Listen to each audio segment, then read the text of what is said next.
Sous l'effort de la tempête, quand tous ont courbé le front, quand tous ont courbé le front, seul debout dressant la tête, je vous vois, fiers compagnons, Vendéens, marchons au feu sans effroi, mourons pour Dieu, pour le roi, marchons au feu sans effroi, vive le roi, vive Dieu, vive Dieu, vive le roi.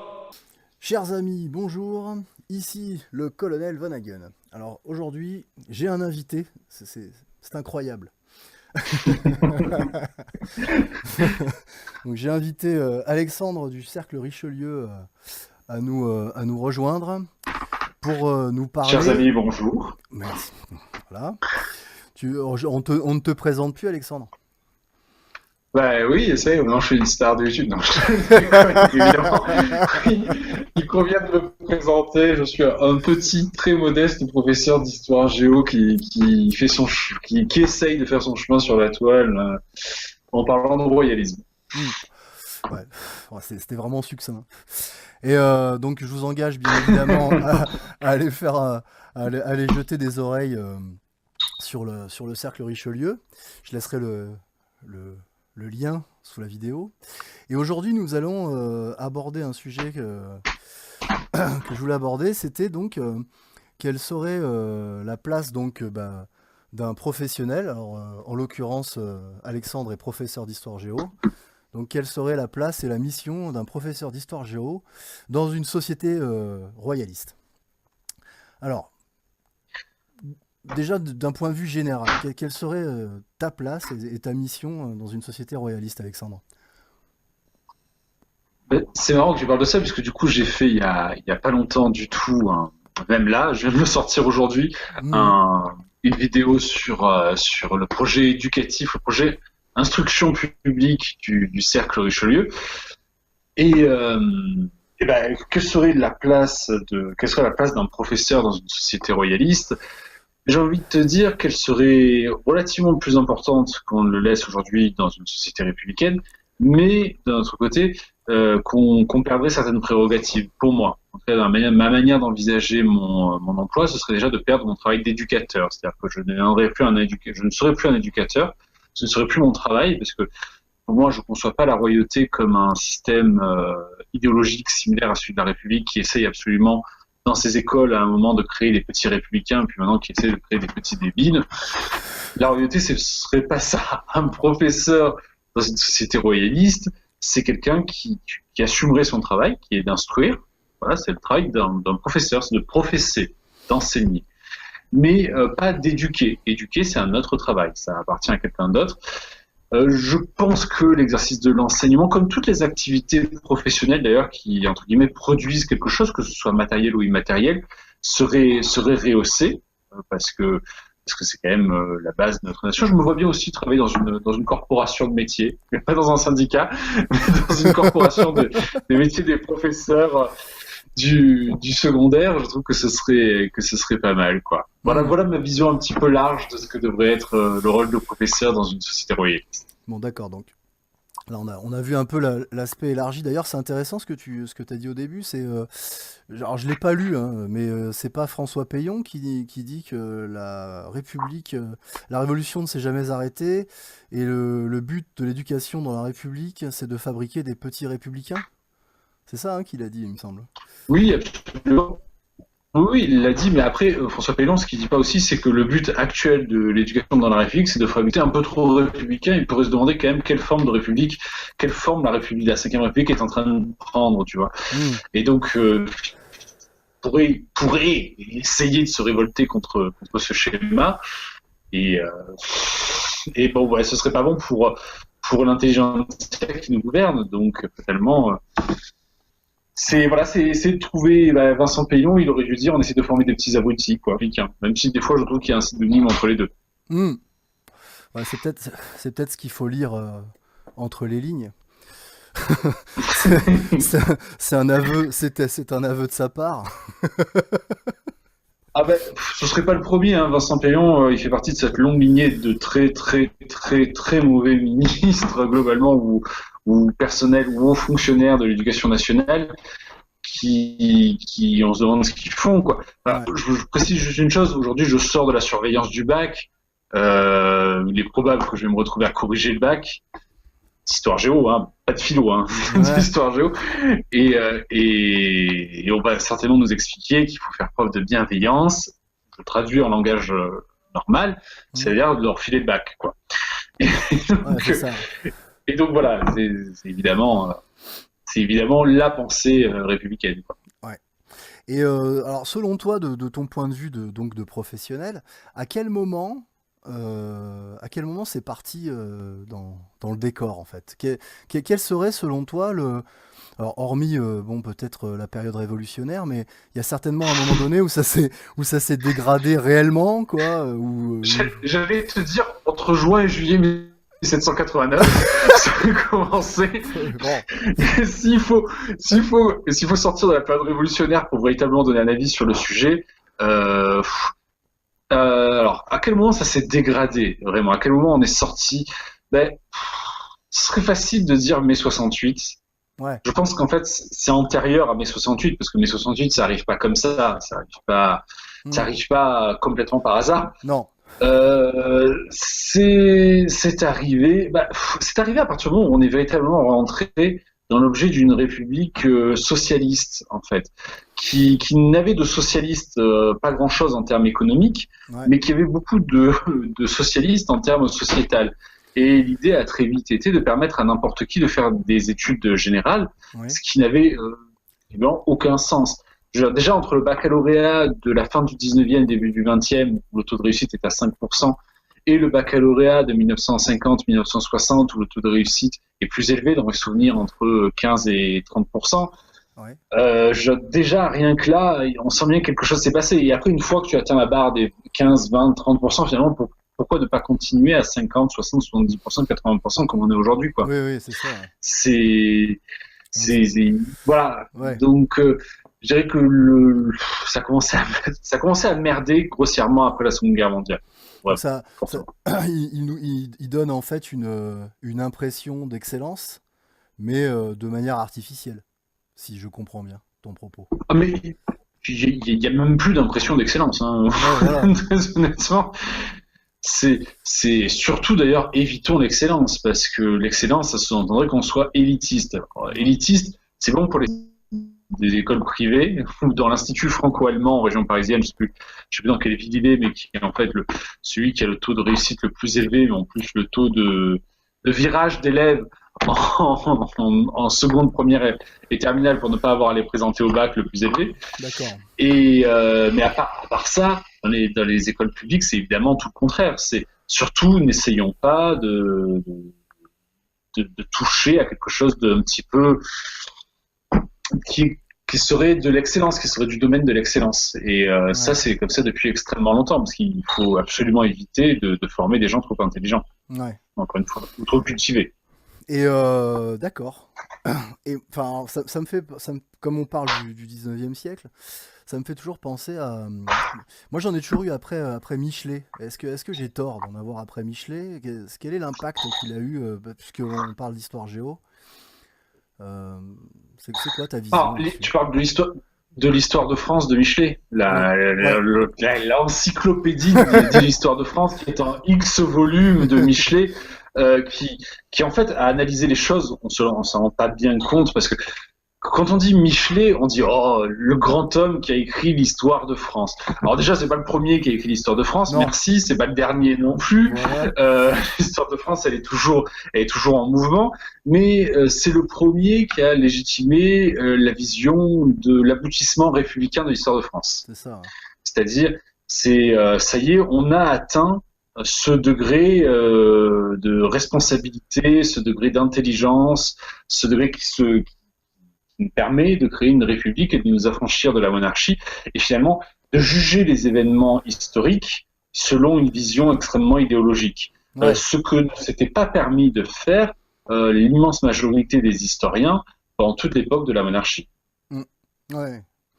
Donc en fait, on peut dire qu'il est le. Enfin, alors, peut-être je me trompe en disant ça, mais il est l'initiateur du roman national, c'est ça? Oui et non, parce que le roman national, c'est quand même une portée extrêmement positive, c'est-à-dire Ouais, non, mais le roman national ça de la dépend portée comment on le française. prend, quoi. Le roman C'est national ça. républicain, on va dire. Oui, bah, on va dire le roman national, c'est une vision très très républicain, fin du 19e siècle. Ouais, Donc voilà. oui, on peut dire qu'il fait partie des grands initiateurs de ce roman national. Même s'il faut admettre aussi une chose, c'est que Michelet, il est quand même infiniment plus nationaliste que les gens qui nous gouvernent aujourd'hui. Ah bah non, mais Donc ça bon, il est d'accord, que mais même, aussi à enfin, une époque. oui, oui. Voilà. Ouais, le 19e siècle est sans commune... Enfin, la fin du 19e, c'est sans commune mesure avec ce que nous vivons aujourd'hui, c'est évident. Je suis d'accord avec Évidemment. toi. Il y avait encore il y avait encore des traces de royalisme un peu partout quand même aussi. Mhm, absolument, absolument. On ne s'était pas Mais fait d'ailleurs, totalement éradiquer. même des gens qui finalement se rallieront plus à la République, comme il me semble que c'est, oui, comme Victor Hugo, Ouais, ont ressenti de profondes vibrations vers la partie monarchique de l'histoire de France, quoi. ouais.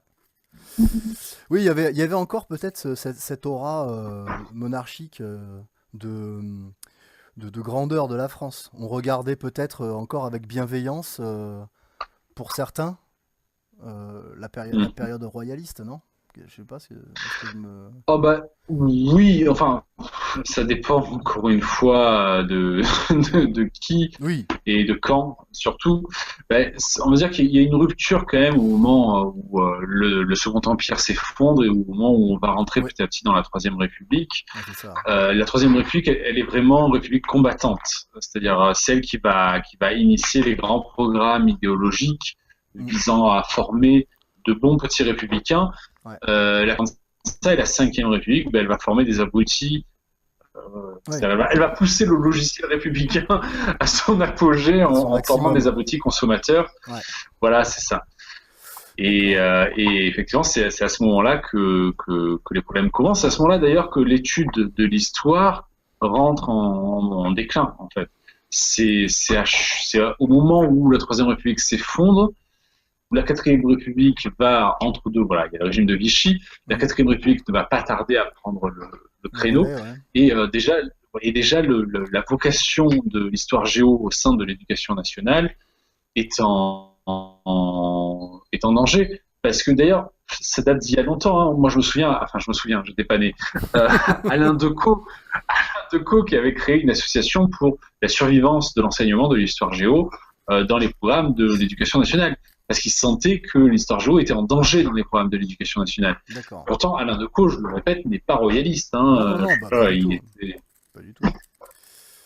ils étaient trois. Il y avait Alain Decaux, André Castelot, et je me souviens jamais du nom du troisième dans Ouais, l'histoire, qui c'est lui était, je pareil. crois, le royaliste. D'accord. Et voilà, il y avait un républicain, un bonapartiste et un royaliste dans les trois. Et, D'accord. et Alain Decaux n'était pas royaliste et il avait déjà vu que le problème allait arriver à un moment Ouais. qu'on n'enseignerait plus l'histoire géo ou en tout cas qu'on enseignerait n'importe comment, quoi. Donc alors, est-ce que donc toi de ton point de vue de professeur, euh, on a donc, est-ce qu'on pourrait dire que cette fonction de professeur est devenue quasi idéologique finalement? Elle l'a été pendant très longtemps, vraiment idéologique, c'est-à-dire dans le sens ultra-républicain, ultra-gauche. De toute Ouais. façon, la gauche a remporté la victoire de la culture, hein, c'est-à-dire Oui. que c'est eux qui ont mis la main sur tout ce qui pouvait avoir de près ou de loin un lien avec la connaissance, la culture, l'instruction. Maintenant, soyons très honnêtes, beaucoup des profs que je rencontre n'ont aucune culture, D'accord. très, très honnêtement, et leur formation idéologique, enfin, c'est-à-dire que c'est tellement évident pour eux la République qu'ils ne le remettent même pas en question. On profite d'imaginer une seule seconde la restauration monarchique. Alors à ça, quand même, tous les profs ne sont pas dans ce cas-là, puisque j'ai reçu plusieurs témoignages, 6 ou 7 depuis ma dernière vidéo, de professeurs qui m'indiquent qu'ils ne sont pas républicains et qui sont en train de s'orienter vers le royalisme. D'accord. Donc il y en a, je ne suis pas tout seul. Mais je pense que l'éducation nationale considère depuis très longtemps que la bataille est gagnée de toute façon contre le royalisme. Ouais. Et donc, il y a pas nécessairement un effort idéologique à faire. Par contre, très clairement, on est sur une pensée de gauche, même encore aujourd'hui, qui oscille entre les insoumis, les Ouais. vestiges du Parti socialiste. Parce que je Mhm. pense que les 6% d'Emmanuel Macron, c'était que des profs. Hein, honnêtement, ça ne devait être que ça devait être la France entière de profs qui a voté. Et Emmanuel Macron au pire, donc au pire ou au mieux, je ne sais pas quel adjectif utiliser. Mais voilà quoi. D'accord, d'accord, d'accord. Ok. Bon, bah, disons qu'on vient de dresser une sorte de constat. On va peut-être pas continuer là-dessus. On va peut-être passer sur le sujet qui, euh, qui nous est cher, on va dire. Et quelle serait, selon toi, l'organisation idéale d'une du savoir, de la transmission du savoir? Bon, on va rester sur l'histoire géo peut-être, au sein de notre société royaliste. Ce serait quoi, toi, pour toi, tu vois, l'image idéale en fait de ton boulot, quoi? Comment ça devrait se passer? Ah, l'image idéale, très honnêtement, c'est loin de celle que je préconise. Il y a une différence entre ce que je préconise et Ouais, l'image idéale que j'aimerais de mon boulot. d'accord. L'image idéale de mon boulot, ce serait presque la méthode Montessori, quoi. Oui. C'est-à-dire, moi, je suis là et on est tous dans une grande bibliothèque et les enfants, les adolescents, des fois j'ai du mal à faire la différence, Mhm. vont et viennent et se cultivent par eux-mêmes, apprennent par eux-mêmes. Et moi, je suis simplement là pour les guider, pour répondre à leurs questions, Ouais. pour les aider à apprendre les règles de base de la culture, de la compréhension de textes, etc., etc. Mhm. Et en fait, être plutôt un mentor que réellement un professeur, ce serait idéal. D'accord. Mais c'est de la merde parce qu'on sait très bien que ça n'arrivera jamais. C'est-à-dire qu'à partir du moment où tu dois enseigner à la masse, Voilà. tu ne peux pas enseigner sans créer des frontières très nettes, des limites très nettes. Mm. Je pense que le mieux pour les profs, mais aussi pour les élèves, pour l'avenir des élèves, ce serait de s'orienter vers la méthode un petit peu jésuite, en Ouais. fait. D'accord.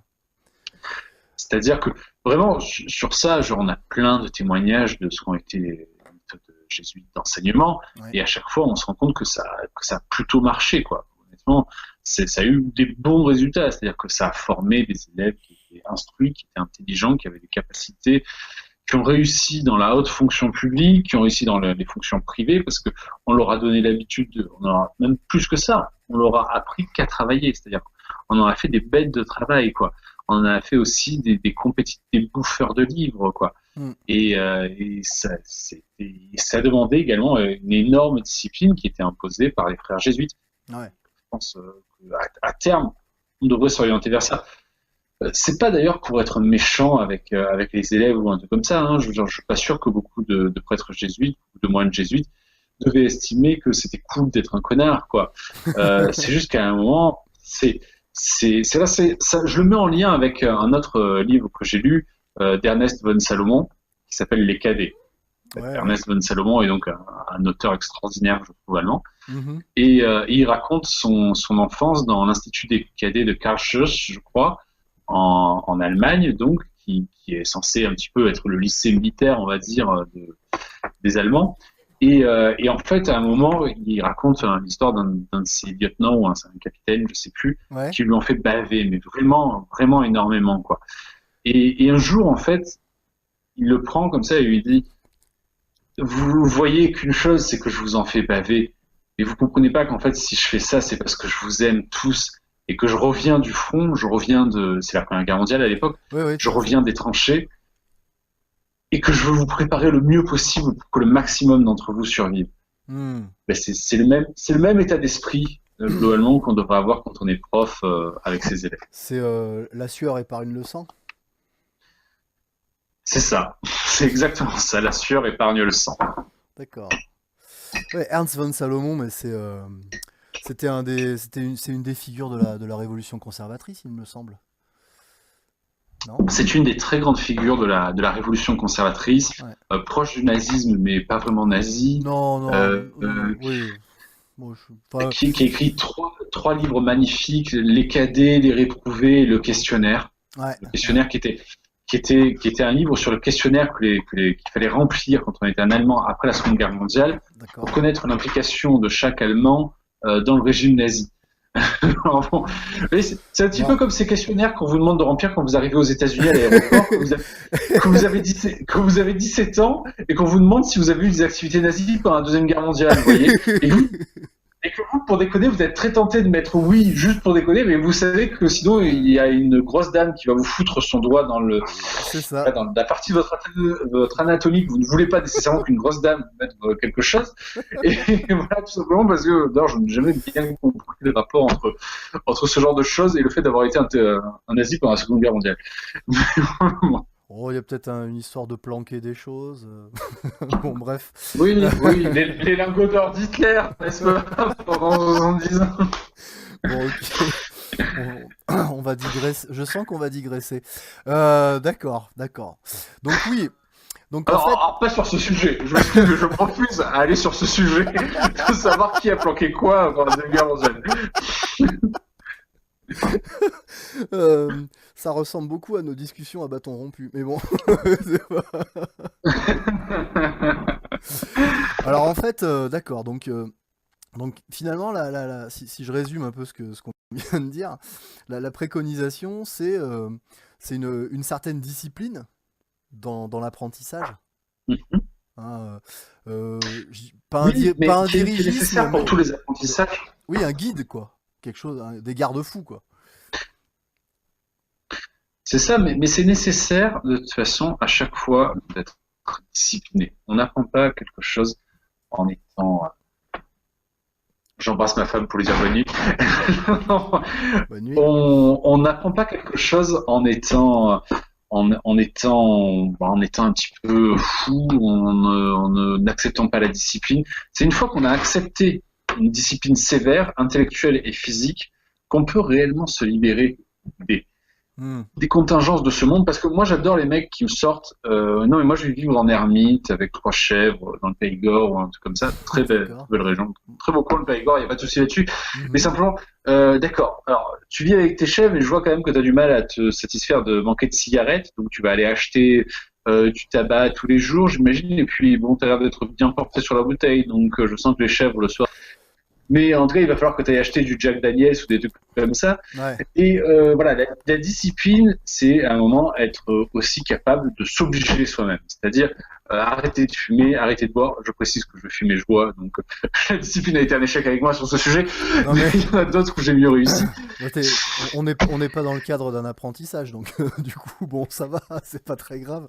Ça n'a pas été au détriment de tes études. On est toujours en apprentissage. On est toujours en apprentissage, heureusement ou malheureusement.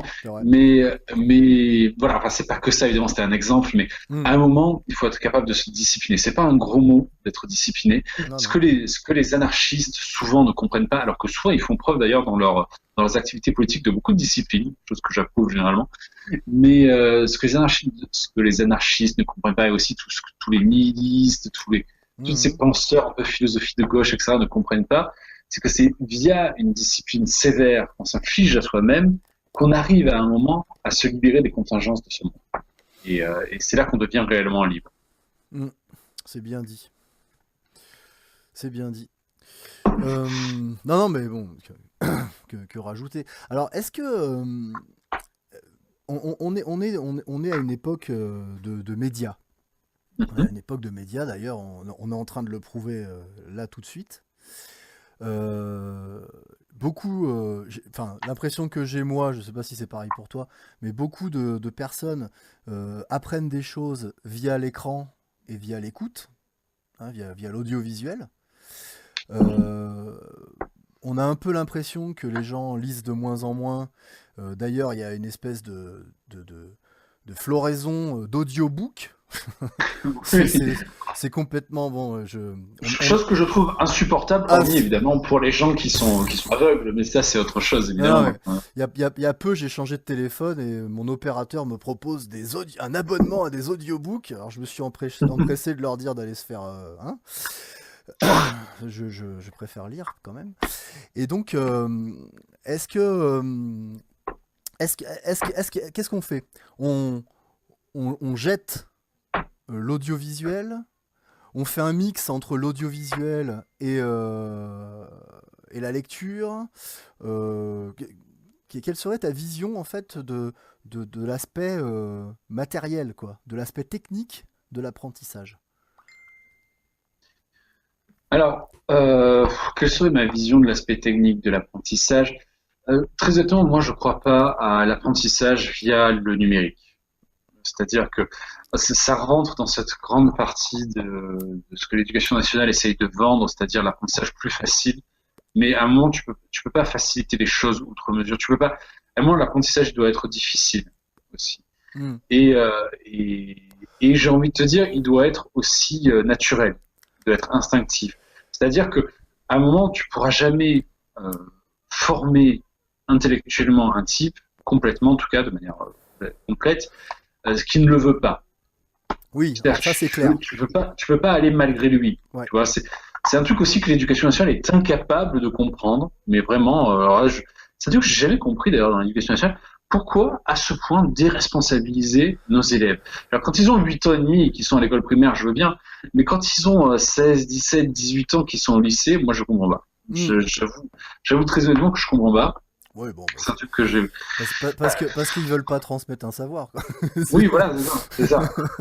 Et du coup, en fait, c'est important ce que tu dis là. C'est-à-dire qu'en fait, ça rejoint bien la volonté d'apprendre et de s'élever. Donc effectivement, on peut pas traiter les élèves sur le même point d'égalité, puisque finalement la doctrine républicaine de l'égalitarisme à tout point et à tout crin euh, nous prouve son échec. C'est ce que tu es en train de nous dire. C'est-à-dire qu'en fait, Ah ben complètement, d'accord. oui. Donc finalement, on est bien sur le sujet d'une éducation à plusieurs niveaux, avec des gens qui accèdent au plus haut niveau d'études parce que ils le méritent, parce ils en ont les capacités, donc il faut une sélection. Mais c'est ce que j'ai proposé, c'est ce qu'on a proposé, c'est ce que le Cercle Richelieu a proposé dans notre dernière émission sur le J'ai projet. pas eu le temps de l'écouter, je suis C'est redondant peut-être. c'est un scandale. Projet instruction publique du Cercle Richelieu et où on disait justement qu'il fallait en fait très tôt laisser la possibilité aux élèves de sortir du tronc commun des matières générales peut-être qu'on connaît dans le collège général actuellement et de revenir plutôt à ce qu'on a connu avant le collège unique, c'est-à-dire une formation d'un côté type collège général comme a connu Marcel Pagnol par exemple Ouais. et une formation qui serait plutôt euh, professionnalisante comme l'ont connu l'immense majorité de nos grands-parents, arrière-grands-parents, arrière-arrière-grands-parents avec le fameux certificat d'études. Voilà.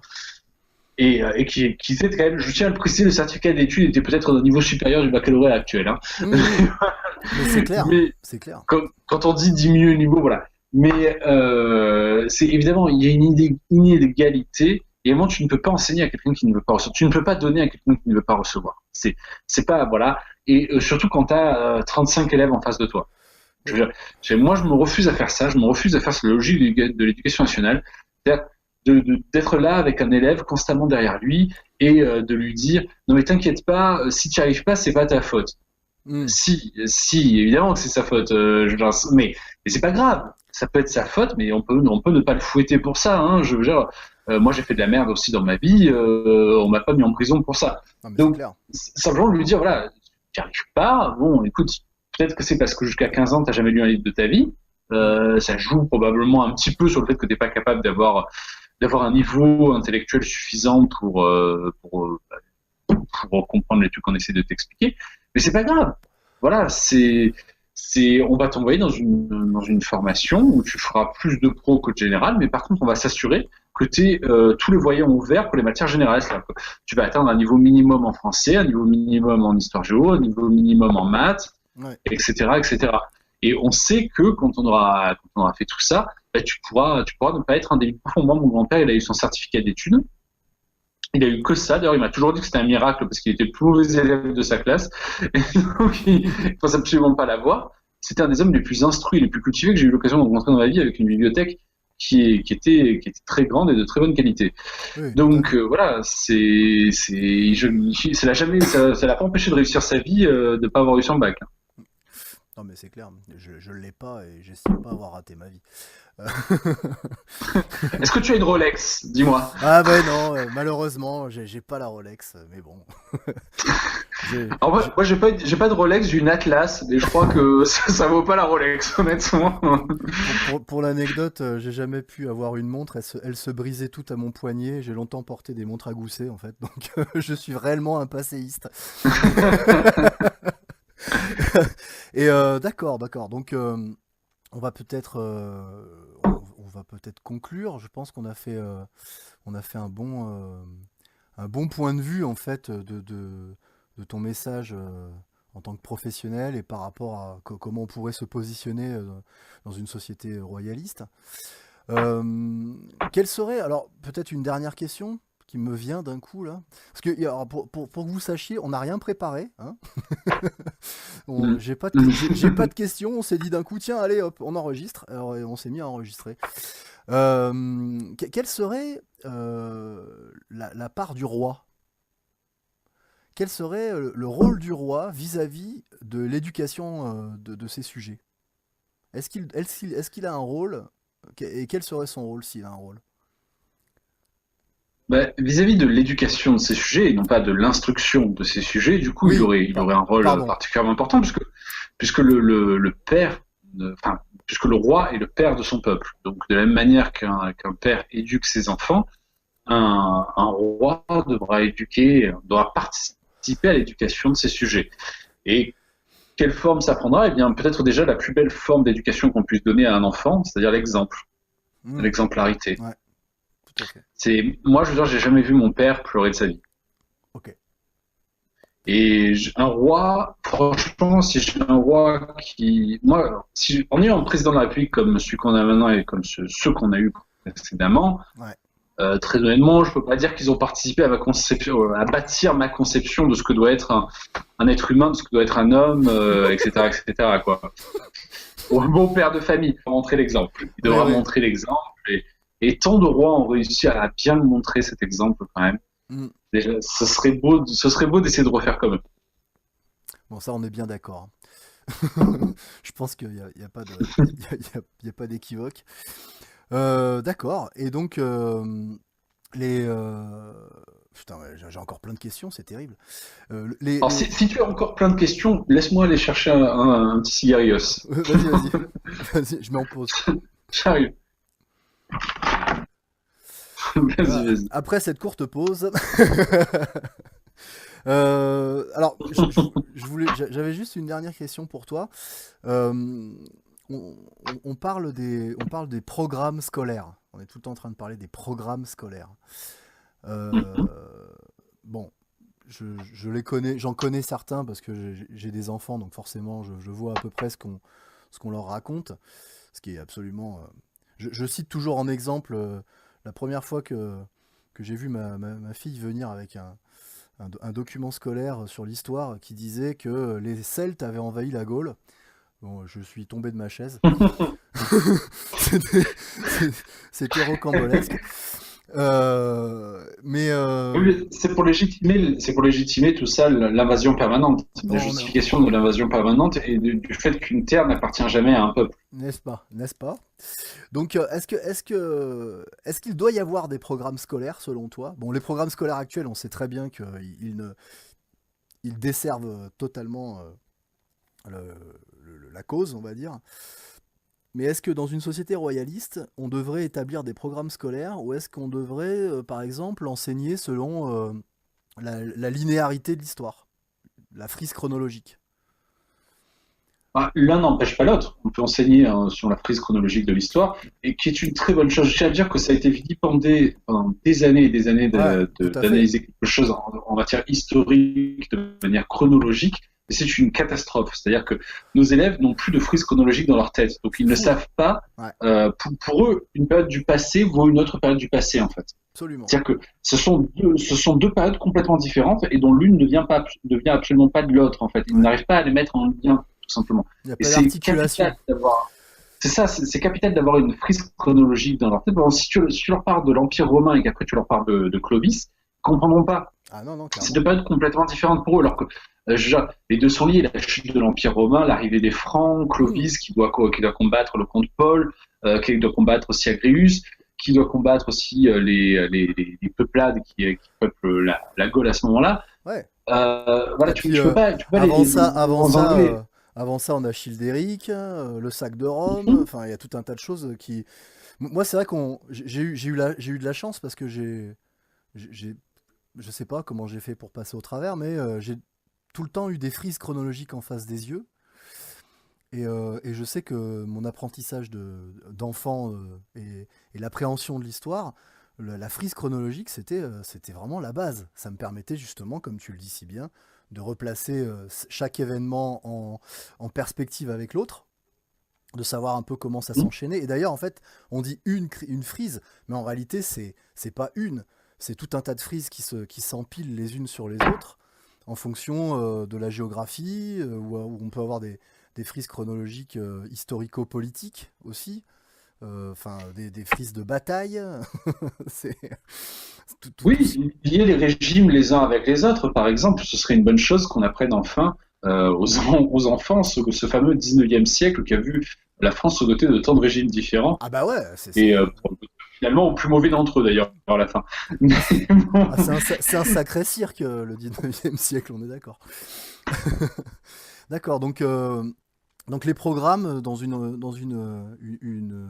un programme scolaire royaliste, ça, en gros, ça serait, enfin, je vais pas te demander de me faire un programme là tout de suite, au débeauté, mais ça serait quoi en fait ce serait quoi le programme Je pense que Oui, je pense qu'en histoire géo, donc c'est la matière où je peux parler, parce qu'évidemment en oui, mathématiques j'aurais du mal à vous exprimer le bien ce que doit être un programme, mais en histoire géo, je pense qu'il faudrait parfaitement connaître l'histoire de France à la fin du collège, soit générale ou professionnelle.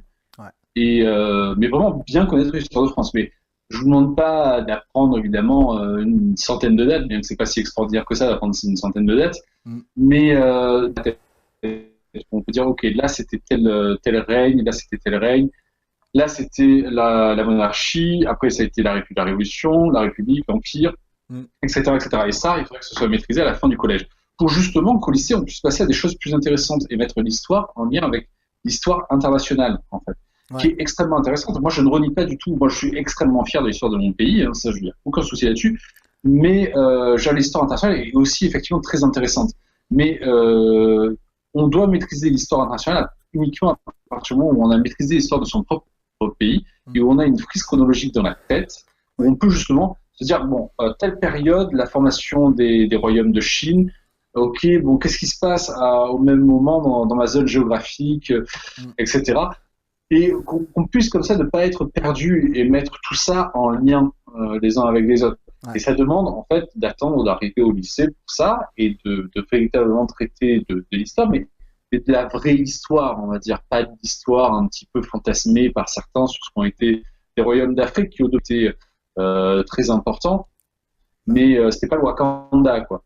Donc voilà. Non, c'était pas le Wakanda, non, c'est clair. Non, mais c'est vrai que j'ai appris tardivement le Japon médiéval, après m'être intéressé à l'Europe médiévale, Mhm. et je suis pas sûr que les gens se réalisent bien que ce qu'on appelle la période des shoguns et des samouraïs, c'est le 14e siècle hein, chez nous.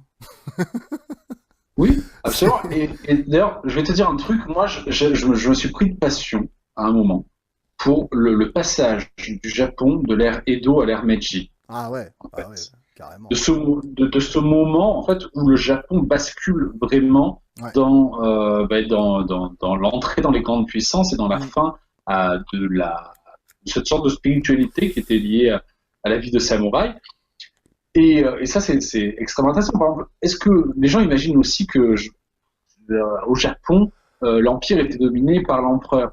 Mais Non, c'était est-ce que des tu sais qu'en shogunats. fait, le premier empereur dont on est sûr de l'existence, oui, mais le premier empereur dont on est sûr de l'existence, absolument sûr, date du XIIe siècle. Ouais, c'est après la Après, bataille de Sekigahara, non? C'est pas ça? alors après, ça je l'ignore parce que je ne connais pas cette période-là du Japon, mais le premier empereur dont on est à peu près sûr de l'existence date du XIIe siècle. Mhm. C'est quand même assez extraordinaire, quoi. Ah ouais, Je veux dire, en France, on a une lignée de rois qui est connue depuis Clovis, quand même. Ah, mais tout à fait. Même chez Doig. N'est-ce pas? Bon, après, enfin bon, là, on est en train de rentrer dans des sujets qui nous passionnent, on va faire chier tout le monde, mais on s'éloigne, on va digresser encore. Mais la période des royaumes combattants en Chine est tout à fait passionnante également. Et c'est vrai que si on la met en perspective avec notre histoire européenne, euh, la perspective historique devient d'un coup beaucoup plus large et beaucoup plus intéressante que juste oh, c'est horrible, il y a eu des invasions, mais c'est normal, vous n'êtes pas les fruits de votre terre. Ça a toujours bougé, hein. C'est pas vrai. C'est ça. C'est pas vrai. Ok, bon. C'est un peu comme quand on se moquait de la période où la République a essayé de faire valoir, même dans les colonies, que les ancêtres des colonies étaient les Gaulois. Voilà. En fait, c'est peut-être le seul point sur lequel je rejoindrai la République sur l'apprentissage de l'histoire, c'était qu'on s'est beaucoup moqué de ces programmes scolaires-là. Ouais. En fait, c'était une tentative tout simplement d'assimiler des populations et de leur créer un destin commun. Tentative qui, d'ailleurs, ne supprimait pas l'idée que vous pouvez avoir d'autres ancêtres que les Gaulois, mais simplement qu'il fallait se référer à quelque chose de commun, quelque chose qui était plus grand, d'ailleurs quelque chose qui était plus grand que les invasions franques, mais qui était la Gaule. C'était quelque chose de plus large et de plus mystique, presque, j'ai envie de dire. Oui, bon, c'était l'enseignement de l'Empire français, hein, voilà. Donc il fallait bien que les sujets de l'Empire français connaissent l'histoire de l'Empire français. Moi, ça m'a toujours paru logique. Après, bon, c'est vrai que c'est difficile d'aller faire gober à un petit Africain que son ancêtre, Vercingétorix, s'est fait battre par César, quoi. Bon, ça peut effectivement... Tu sais, mes ancêtres à moi, ils étaient probablement plutôt du côté de César. Oui, mes ancêtres à moi, ils étaient probablement plutôt du côté de César. Hein. J'en ai aussi, je sais pas si tu te souviens. J'ai certainement eu des légionnaires. Je me souviens. J'ai peut-être eu des légionnaires dans mes ancêtres. D'accord, bon, bah écoute, est-ce que tu voudrais rajouter une pensée par rapport à tout cela, Alexandre? Vous coucherez avec plus de filles au lycée si vous êtes royaliste que si vous êtes républicain.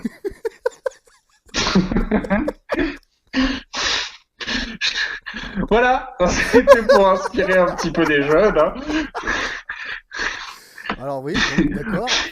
Alors, je précise que, évidemment, c'est pas qu'une plaisanterie, mais parce que tout simplement, quand on est un petit peu différent et quand on n'est pas un anarcho-communiste qui n'est pas très différent en fait de ce qu'on peut attendre finalement d'un jeune lycéen, qui se dit souvent anarcho-communiste sans comprendre même ce que c'est un anarchiste et un communiste. Voilà.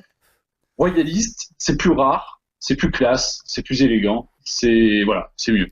Et à la fin, elle baisse sa culotte aussi, et voilà.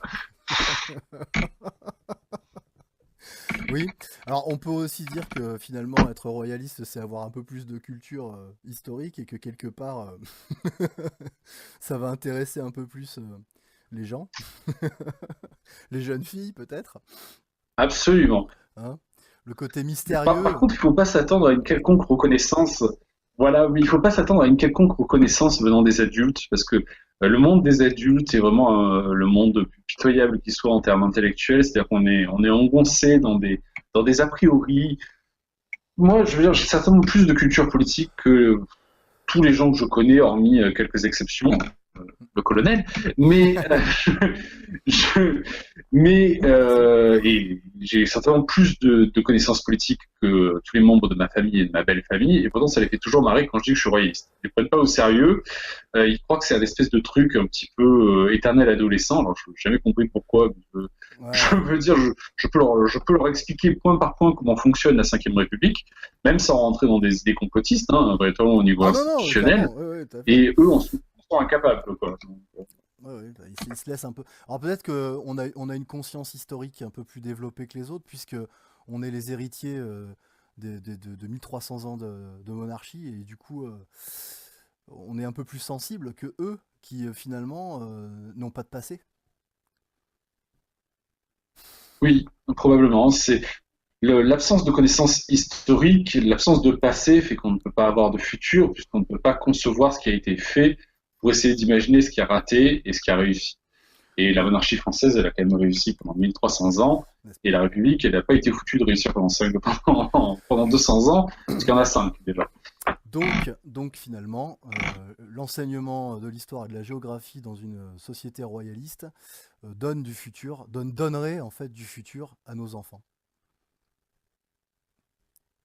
Ben oui, évidemment, puisque étant donné qu'ils connaîtraient, pourraient essayer d'imaginer ce qui leur semble le mieux pour leur futur.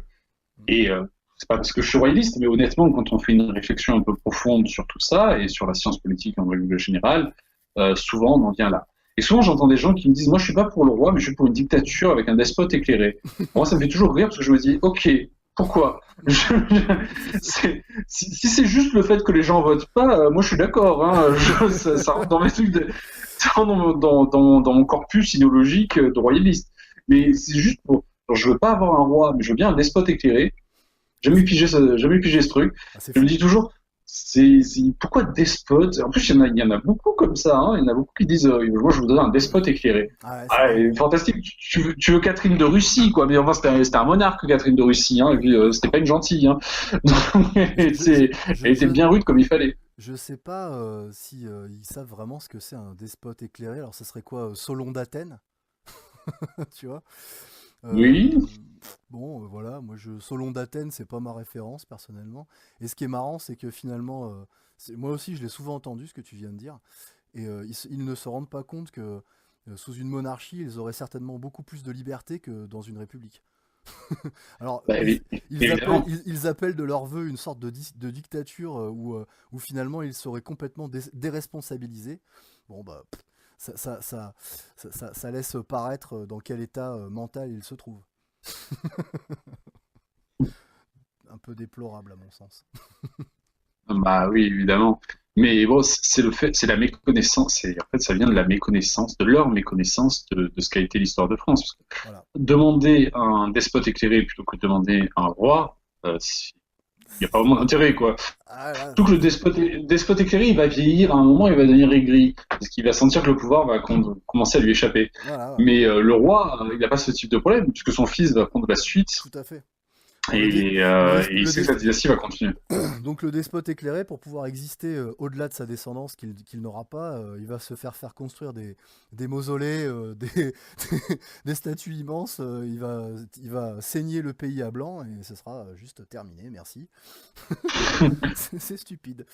Ok, très bien. Écoute, je te remercie beaucoup Alexandre.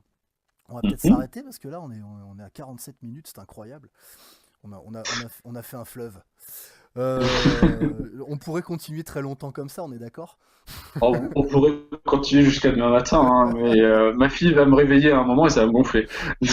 Ouais, ouais, je suis d'accord, j'ai la même. Enfin, j'ai le même. Je te remercie, je te souhaite une excellente soirée. Alors, chers amis, j'espère que nos divagations, bon, elles étaient un peu plus sérieuses que d'habitude, faut dire, vous auront plu.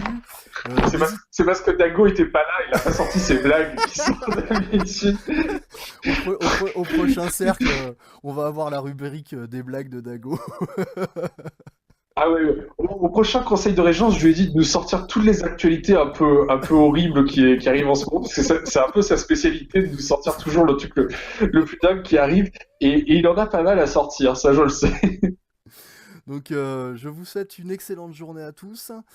Je vous dis vive le roi, vive la France et soyez royalistes.